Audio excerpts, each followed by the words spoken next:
Good morning, and welcome back to the California Zephyr adventure. In Part 1, we traveled from Chicago Union Station until night fell in Iowa. We've made excellent time during the night, racing across Iowa and Nebraska, and now we've made it to Denver Union Station almost an hour ahead of schedule, leaving plenty of time to explore the platform and the station itself on this beautiful, cool morning.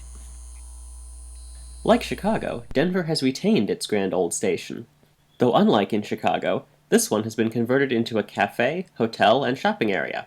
Most of the building no longer serves as part of the station, and the platform has been heavily modernized.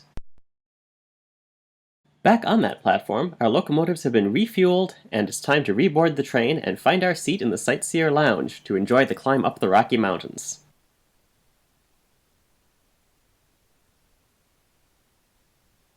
The Front Range is in sight almost as soon as we leave the station, and only a few minutes later we're climbing up it through the famous Little 10 and Big 10 curves, so named for their degree of curvature.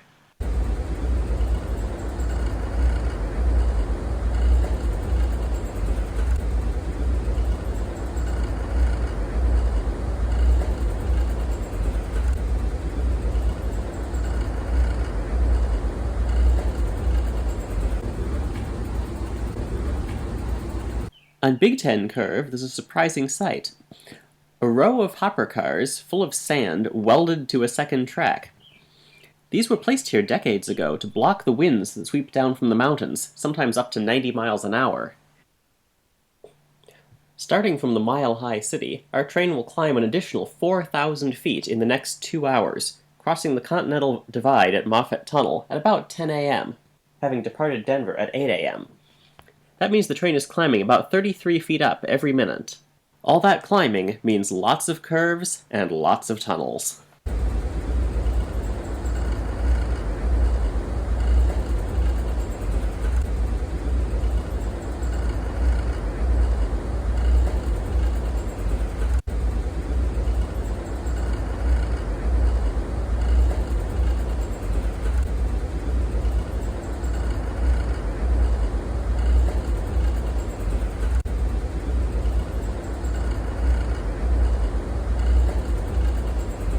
Though Moffett Tunnel at the top of the pass is over 6 miles long, most of the tunnels on the route are very short, like this one. Our climb up the Rockies is only just beginning, and we're already high above the Great Plains where we started.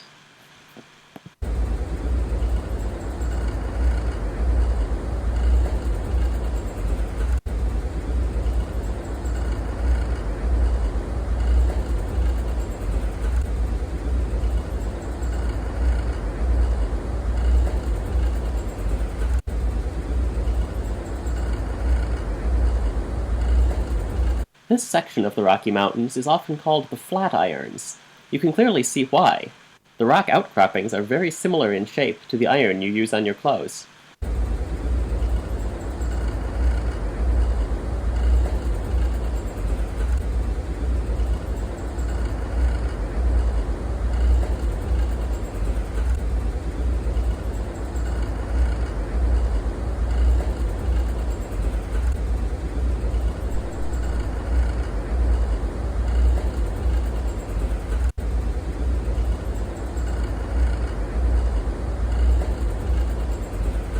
Eventually, the tracks find their way into a canyon and follow South Boulder Creek, although mostly frozen, all the way up to Moffett Tunnel.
Those snow-covered peaks coming into sight ahead of us are the Continental Divide. We'll be passing underneath it and out the other side soon enough.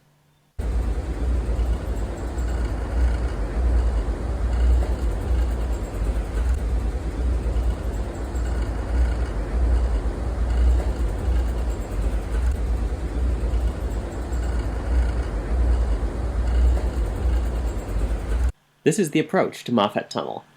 All the utility equipment you see is for the ventilation system of the tunnel. After each train passes through the tunnel, the ventilation system has to run until a sufficient amount of the exhaust has been purged out of the tunnel. The train spends a full 10 minutes inside the tunnel. That's plenty of time to adjust to the darkness. And then... looks like This winter. certainly looks like a winter park. Yeah, I'd say so. We've left the light snow behind. It's truly winter on this side of the Front Range. And that's good news for Winter Park and the many tourists who've come here for outdoor winter sports.